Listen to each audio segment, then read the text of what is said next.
السلام علیکم ورحمۃ اللہ وبرکاتہ۔ الحمدللہ رب العالمین والصلاة والسلام علی اشرف الانبیاء والمرسلین وعلی آلہ وصحبہ اجمعین، اما بعد فاعوذ باللہ السمیع العلیم من الشیطان الرجیم من ہمزہ ونفخہ ونفثہ افلا یتدبرون القرآن ولو کان من عند غیر اللہ لوجدوا فیہ اختلافا کثیرا رب اشرح لي صدري ويسر لي امري واحلل عقدة من لساني يفقهوا قولي۔ معزز ناظرین اکرام، معزز طالب علم، ہم سب پر اللہ تعالیٰ کی رحمتیں ہوں اور برکتیں ہوں۔ ایک ضروری بات آپ کے سامنے جو ہے میرے رکھنی ہے۔ پہلی بات تو یہ ہے کہ کوئی طالب علم ہو، کوئی استاد ہو، کوئی مفتی ہو، دنیا کے کسی بھی فیلڈ کے اندر کوئی مسلمان زندگی بسر کر رہا ہو تو وہ اپنے ہر کام کے اندر پہلی پریورٹی جو ہے وہ دین اسلام کو دے، پہلی پریورٹی جو ہے وہ دین اسلام کو دے، اور وہ اس بات کو ملحوظ رکھے کہ میرے اس کام کرنے سے اللہ تعالیٰ کے دین کو کیا فائدہ ہے۔ اگر کسی کام کے کرنے سے میرے ذات کو فائدہ ہو رہا ہے، میری تنظیم کو فائدہ ہو رہا ہے، میری جماعت کو فائدہ ہو رہا ہے، اور اگر وہ کام کرنے سے میرے اللہ کے دین کو رائے کے دانے کے برابر بھی نقصان ہو رہا ہے تو اس کام کو کبھی بھی مت کیجیے۔ اور اگر کسی کام کو کرنے میں میرے اللہ کے دین کو فائدہ ہو رہا ہے اور اللہ تعالیٰ کے دین کو فائدہ ہو رہا ہے اور مجھے نقصان ہو رہا ہے، میری نام کو نقصان ہو رہا ہے، میرے کام کو نقصان ہو رہا ہے، تو وہ کام کر دیجیے، کیونکہ اللہ تعالیٰ کا دین سب سے پہلے ہے اور پہلی پریورٹی ہماری اللہ تعالیٰ کا دین ہے۔ آج ہمارے یہاں اختلافات کی جو نوعیت ہے، آج جو ہمارے اختلافات دیکھا جاتا ہے کہ علماء کے مابین اتنے شدید اختلاف سامنے آ رہے ہیں، جن اختلافات کی وجہ سے اگر ہم دیکھتے ہیں تو اسلام کا سینہ چھنی ہو رہا ہے اور عوام متزلزل ہو رہی ہے، عوام کسی معاملے کے اوپر پہنچ نہیں پاتی، عوام نہیں طے کر پاتی کہ واٹ شوڈ بی ڈو، کہ ہمیں کیا کرنا چاہیے۔ علماء کا اختلاف، میں یہ سمجھتا ہوں کہ جب علماء کے درمیان اختلاف ہو جائے کسی مسئلے کے اندر تو وہ للہ اللہ تبارک و تعالیٰ کے دین کو دیکھتے ہوئے، امت کو دیکھتے ہوئے علماء ایک جگہ پر جمع ہو جائے، علماء جمع ہو، ایک جگہ پر جمع ہو جائے، ایک مسئلے کو وہ حل کر لے اور پھر اس کو حل کرنے کے بعد امت تک بتائیں۔ ایسی ایک لجنہ ہونی چاہیے جو لجنہ بیٹھ کر جو ہے اس مسئلے کو سالو کرے۔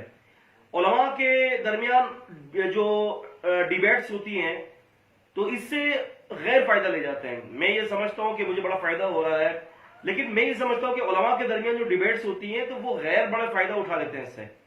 آپ دیکھیں نا، میں آپ کو ایک چھوٹی سی مثال دیتا ہوں۔ غلام برق جیلانی جو پہلے منکر حدیث تھے، بعد میں الحمدللہ حدیث کی طرف آ گئے، انہوں نے حدیث کو قبول کر لیا۔ انہوں نے اپنی کتاب کے اندر جو ہے وہ دو اسلام کے نام سے انہوں نے جو کتاب لکھی، جو بھائی بھائی کے جو نام سے جو انہوں نے کتاب لکھی، تو اس میں انہوں نے کتنے شدید جو ہے وہ انہوں نے تاڑ توڑ حملے کیے ہیں مسلمان علماء پر، اور ان اختلافات کو ذکر کیا ہے کہ جو مسلمان علماء کے درمیان اختلافات چلے آ رہے ہیں۔ اسی طریقے سے جو ہے اگر آپ دیکھیں کہ آج سے بہت سال پہلے، تقریباً کوئی 60-70 سال پہلے جو ہے ایک عیسائی پادری نے، جو بہت زبردست عربی بھی جانتا تھا، شیخ ثناء اللہ امرتسری رحمہ اللہ کے دور کا تھا، اکبر مسیح کے نام سے، اس نے ایک کتاب لکھی ہے تعویل القرآن۔ ابھی الحمدللہ ہمارے لائبریری کے اندر اس کا ایک اوریجنل نسخہ موجود ہے۔ اس کتاب کو اگر ہم پڑھتے ہیں تو ہمیں پڑھنے کے بعد ہم اس جگہ پر پہنچے کہ اس نے بھی اپنی اس کتاب کے اندر جو ہمارے علماء کے آپس کے جو اختلافات ہیں نا، اس کو پکڑ کر اسلام کے اوپر نشانہ بنایا ہے۔ تو مقصد یہ کہ ایسا نہ ہو کہ ہماری وجہ سے دین اسلام جو ہے نا اس کے اوپر کوئی جو ہے وہ تان کرے، دین اسلام کا جو ہے نا وہ سینہ چھلنی کرے۔ ہمیں اپنے معاملات کو خود ایک جگہ پر بیٹھ کر، ایک گھر میں بیٹھ کر سالو کر دینا چاہیے۔ علماء کے اختلافات جو شدید اختلافات ہیں وہ عوام کے سامنے نہیں آنے چاہیے، عوام کو وہ چیز بتانی چاہیے کہ جو اس کا سولوشن ہے۔ اور میں دیکھیں نا، میں آپ کو بتاؤں، ایک رافضی ایک عالم گزرا تھا، ابو الحسن تبرسی، اس نے ایک کتاب لکھی، پوری کتاب پوری کالی کر دی اس نے کتاب لکھنے میں، فصل الخطاب کے نام سے، فصل الخطاب فی تحریف رب من کلام الارباب کے نام سے ایک کتاب لکھی ہے، فصل الخطاب کے نام سے۔ اس نے اس پوری کتاب کے اندر یہ زور دی قرآن مجید کے اندر تحریف ہوئی ہے۔ اب اس سے مسلمانوں کے اندر اختلاف ہو کہ نہ ہو، ٹھیک ہے، لیکن اس بات سے فائدہ اٹھا لیا غیر مسلموں نے، اور غیر مسلموں نے اس کتاب کا حوالہ دیا کہ تمہارے مسلمان خود کہتے ہیں کہ تمہارے قرآن میں تحریف ہے، جبکہ قرآن تحریفات سے پاک ہے۔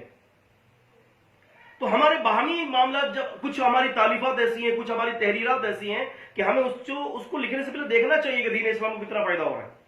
اور دین اسلام کو کتنا نقصان ہو رہا ہے۔ اس فائدے اور اس نقصان کو جج کرنا چاہیے۔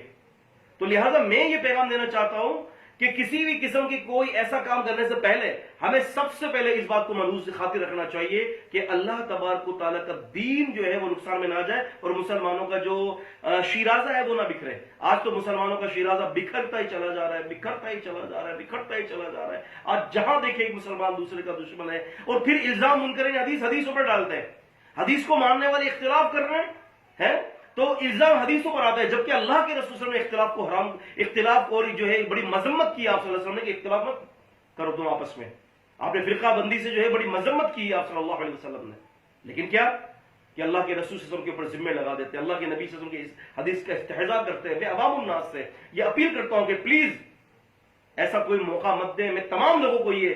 جو ہے وہ مشورہ دیتا ہوں، ایسا کوئی موقع ان اغیار کو مت دیں کہ ہمارے باہمی اپنی ذات کی وجہ سے جو اختلافات ہیں ان اختلافات کی وجہ سے اللہ اور اس کے رسول صلی اللہ علیہ وسلم کے اوپر کوئی انگلی اٹھائے، کتاب اور سنت کے اوپر کوئی نشانہ بنائے. یہ چند باتیں تھی جو میں نے آپ کے سامنے رکھی، یہ ایک میرے دل کی ایک دکھڑا تھا جو میں نے آپ کے سامنے رکھا ہے. اللہ پاک اس امت کو ایک کر دے. میری بات پسند آئے تو آگے شیئر کر دیجیے گا، امت تک پہنچا دیجیے گا. اللہ تعالیٰ آپ کو بھی اجر عطا فرمائے گا. السلام علیکم ورحمۃ اللہ وبرکاتہ.